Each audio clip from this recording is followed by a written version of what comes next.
ఒక గ్రామంలో బాలు అనే కుర్రవాడు ఉండేవాడు.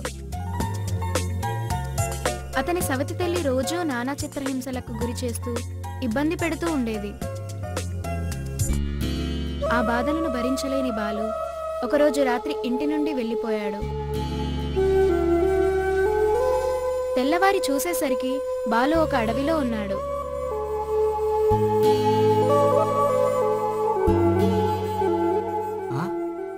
ఇదేదో అడవిలాగుంది. ఈ అడవిలో నేను ఎక్కడుండాలి?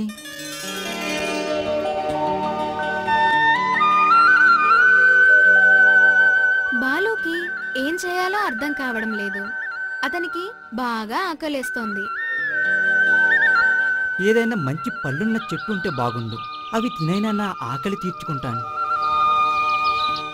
అలా ఆ అడవిలో వెతుకుతున్న బాలుకి మంచి పళ్ళ చెట్లు కనిపించాయి.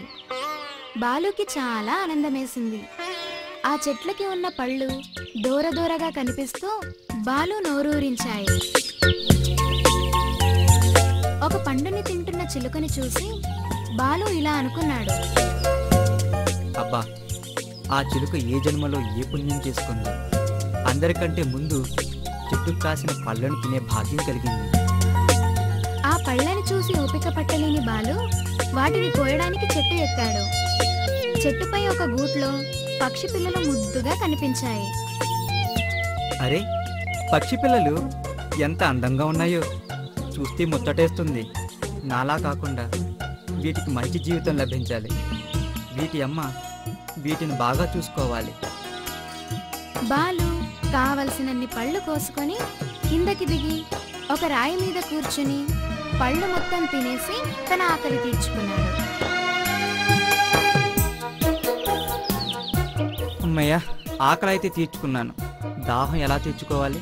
అటూ ఇటూ చూశాడు.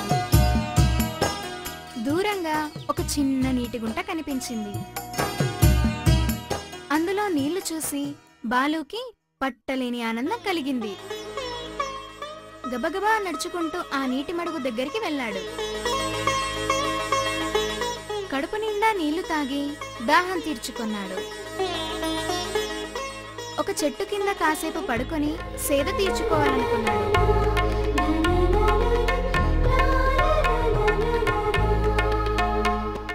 ఇంతలో చెట్టుపై గూట్లో ఉన్న పక్షి పిల్లలు పెద్దగా అరుస్తున్నాయి. ఆశ్చర్యంగా అటువైపు చూశాడు. అయ్యయ్యో, పక్షి పిల్లలకి ఏదో అపాయం వచ్చింది. ఎలాగైనా వాటిని కాపాడాలి. ఒక రాబందు వచ్చి ఆ పక్షి పిల్లల్ని తన పదునైన ముక్కుతో పొడుస్తూ ఉంది. చెట్టుపైకి ఎక్కిన బాలుని కూడా ఆ రాబందు తన ముక్కుతో పొడవసాగింది. భయపడి కిందికి దిగిన బాలుకి చాలా బాధ కలిగింది. ఏం చెయ్యాలో అర్థం కాని బాలు దేవుణ్ణి ప్రార్థించాడు. దేవుడా, ఆ పక్షి పిల్లల్ని కాపాడు, రాబందు నుంచి రక్షించు.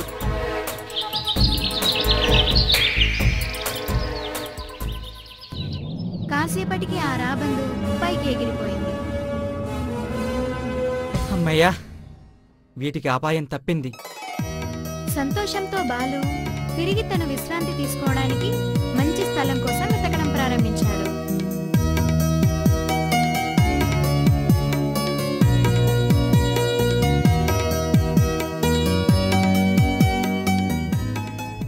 బాలుకి భయమయ్యసాగింది. చివరకు ఒక చిన్న గుహను చూసి దానిలో ఉండిపోవాలనుకున్నాడు. ఇంటి దగ్గర పిన్ని పెట్టే హింస కంటే ఈ అడవిలో ఒంటరిగా ఉండడమే సంతోషంగా ఉంటుంది. ఇక్కడే ఉండిపోతాను.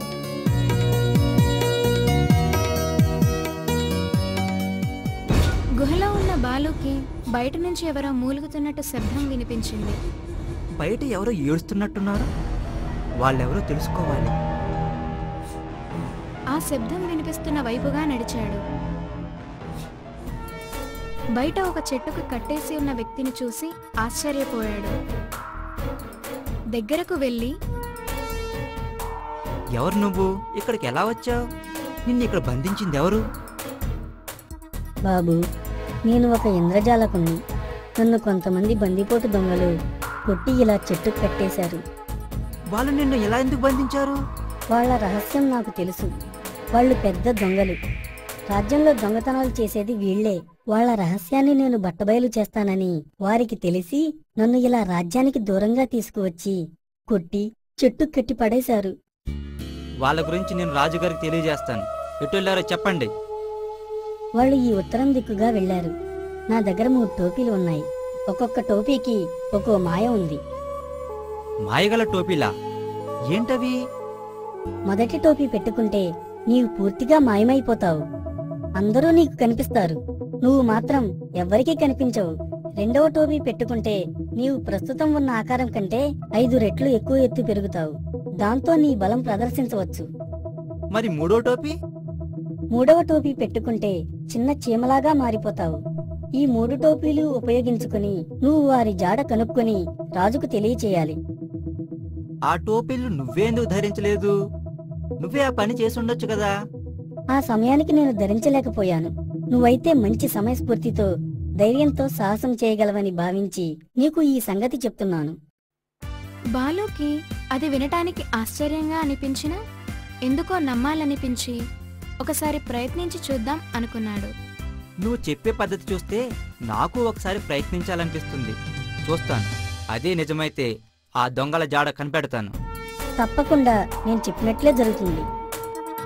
చెట్టుకి కట్టేసి ఉన్న మరుగుజ్జుని విడిపించి బాలు ఆ టోపీలు తీసుకుని ముందుగా మొదటి టోపీని ధరించాడు. మరుగుజ్జు చెప్పినట్టుగానే మాయమైపోయాడు. ఆ మరుగుజ్జు దగ్గర నుంచి టోపీలు తీసుకున్న బాలు ముందుగా పక్షి పిల్లల గురించి ఆలోచించాడు. ఈ టోపీల సహాయంతో ఎలాగైనా ఆ పక్షి పిల్లని రక్షించాలి. ఆ రాబందుని అంతం చెయ్యాలి. అక్కడి నుంచి బయలుదేరిన బాలు తిన్నగా సరాసరి ఆ పక్షి పిల్లలుండే చెట్టు దగ్గరికి వచ్చి రాబందు రాక కోసం ఎదురు చూడసాగాడు. తను అనుకున్నట్లుగానే రాబందు రానే వచ్చింది.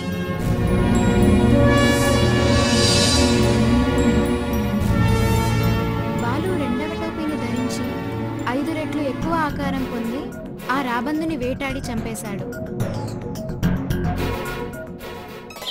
ఇంకొకసారి ఆ పక్షి పిల్లల్ని ప్రేమగా చూసి ఆనందించాడు.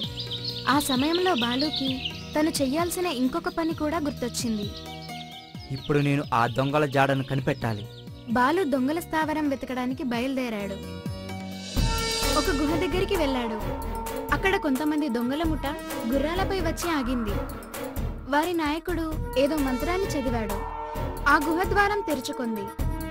గడబెడకుండా గుడారి గుహ తెరుచుకో.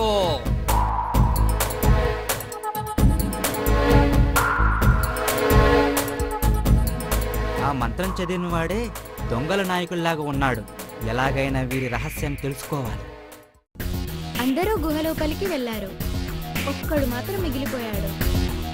అక్కడి నుండి బయలుదేరిన బాలు తిన్నగా గుహ దగ్గరికి చేరుకున్నాడు. అతని దగ్గరికెళ్లి బాలు రెండవ టోపీని ధరించాడు. మామూలుగా ఉండాల్సిన మనిషి ఆకారం కంటే 5 రెట్లు పెద్దగా ఎదిగాడు. ఆ దొంగని పట్టుకొని పైకి లేపి, ఎవరు మీరు? చెప్పు. నేను చెప్పను. నువ్వెవరవే? నీకోసం ఎందుకు చెప్పాలి? నేను ఈ అడవికి రాజుని. నన్ను కాదన్న వాళ్ళు అందరూ చనిపోయారు. నువ్వెవరో చెప్పకపోతే నిన్ను కూడా అలాగే చంపేస్తాను. చెప్పు, మొత్తం మీరు ఎంతమంది? ఇక్కడికి ఎందుకు వచ్చారు? వద్దు, నన్ను చంపొద్దు. చెప్తాను. మేము మొత్తం 50 మంది ఉన్నాం. మేము రాజ్యంలో దొంగతనాలు చేసి సంపాదించిందంతా ఇక్కడ దాస్తాం. మా అందరికంటే ముందు మంత్రం చదివి లోపలికెళ్ళిన వ్యక్తే మా నాయకుడు. బాలుకి విషయం పూర్తిగా అర్థమైంది. ఎలాగైనా వారిని రాజుకు పట్టివ్వాలని నిర్ణయించుకొని ఆ దొంగని అక్కడే ఉన్న ఒక చెట్టుకు కట్టేసి 3వ టోపీని ధరించాడు. వెంటనే చీమంత ఆకారంలోకి మారిపోయాడు. ఆ గుహలోపలికి ప్రవేశించాడు.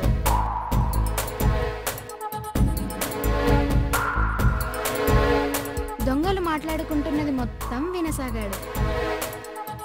అందరూ వినండి. ఇది మన రాజ్యంలో దొంగతనం చేసి సంపాదించిన సొమ్ము. ఇంకా మనం చెయ్యాల్సిన దొంగతనాలు చాలా ఉన్నాయి. సర్దార్, తర్వాత ఏ ఇంట్లో దొంగతనం చేయాలో చెప్తే మేము అందుకు సిద్ధంగా ఉంటాం. ఒరే దేశద్రోహులారా, మీరు రాజ్యంలో ఉంటూ దొంగతనానికి పాల్పడతారా? మిమ్మల్ని నేను రాజుగారికి పట్టిస్తాను. మీకు తగిన శాస్తి జరిగేలా చేస్తాను. ఎవడ్రా నువ్వు? మాకే చెప్తున్నావు.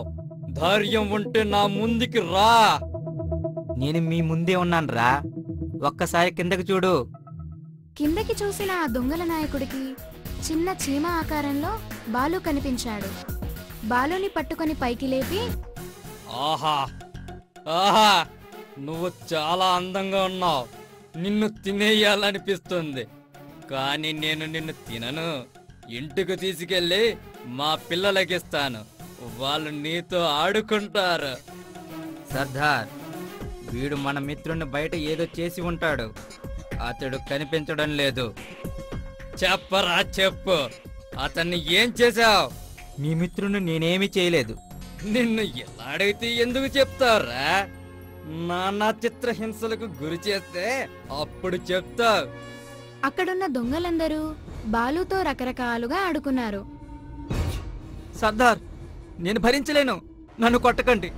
ఆపండి, ఆపండి. సరే, ఇప్పుడు చెప్పు, నువ్వెవరో? మా మిత్రుణ్ణి ఏం చేశావు? మీ మిత్రుడి గురించి నాకు తెలియదు గాని నాకు కొన్ని మంత్ర విద్యలు వచ్చు. మీరు అనుమతిస్తే వాటిని చేసి చూపిస్తాను. మంత్ర విద్యలా? ఏవి? చేసి చూపించు. వెంటనే బాలు రెండవ టోపీని ధరించాడు. ఎప్పటిలాగే అంతకు 5 రెట్లు ఎత్తు పెరిగాడు. యారా, నన్నే కొడతావా? నీ ఇష్టం వచ్చినట్లు నాతో ఆడుకుంటావా? ఇప్పుడు చూడు నిన్నేం చేస్తాను. ఆ నాయకుడిని ఒక కాల్తో పైకి లేపి గుహ పైభాగం తగిలేలా తన్ని తిరిగి నేల మీదకు పడవేశాడు. అక్కడున్న దొంగల్ని కాసేపు ఇష్టం వచ్చినట్లు కొట్టి తన్ని దొంగలందరూ అలసిపోయాక, ఇప్పుడైనా మీరు దాచిన సంపదంతా నా చేతికిస్తారా, లేదా మళ్ళీ నా ప్రతాపం చూపించమంటారా? వద్దు వద్దు, మే ఈ దెబ్బలు భరించలేం. నువ్వు అడిగినట్లే ఈ సంపదనంతా నీకిస్తాం. మమ్మల్ని ఏం చెయ్యొద్దు. అక్కడ ఉన్న సంపద మొత్తాన్ని బాలుకి అప్పగించి అక్కడి నుంచి దొంగలతో కలిసి దొంగల నాయకుడు బయటికి రావడానికి బయలుదేరాడు. వెంటనే మొదటి టోపీని ధరించిన బాలు మాయమైపోయి ఆ గుహద్వారం దగ్గరికి వచ్చి ఒక మంచి బలమైన కట్టెను తీసుకొని ద్వారం దగ్గరికి వస్తున్న దొంగల్ని చితకబాదడం ప్రారంభించాడు. వారిని అలా కొడుతుందెవరో తెలియని దొంగలు చాలా తికమకపడ్డారు. అది గమనించిన దొంగల నాయకుడు, అందరూ వెనక్కు వచ్చేయండి. ఆ ద్వారం దగ్గర ఏదో తెలియని శక్తి ఉంది. నేనేరా. మిమ్మల్ని ఇలాగే వదిలేస్తే మీ దొంగతనాలు మళ్ళీ ప్రారంభమవుతాయి. మేమేం చెయ్యాలో చెప్పండి. అందరూ నాతో రండి. మీరు చేసిన తప్పులు రాజుగారి దగ్గర ఒప్పుకోండి. రాజుగారే మీకు తగిన శిక్ష విధిస్తారు. ఆ దొంగల జాడను తెలుసుకొని రాజ్య సంపదను కాపాడినందుకు బాలుకి ఘనమైన సత్కారం లభించింది. మంచి కానుకలు పొందాడు. ఆ రోజు నుంచి బాలు ఎంతో సంతోషంగా తన జీవితాన్ని గడపసాగాడు. ఉద్యానవనంలోని చెట్లపై కొన్ని కోతులు కుటుంబంగా నివసిస్తుండేవి.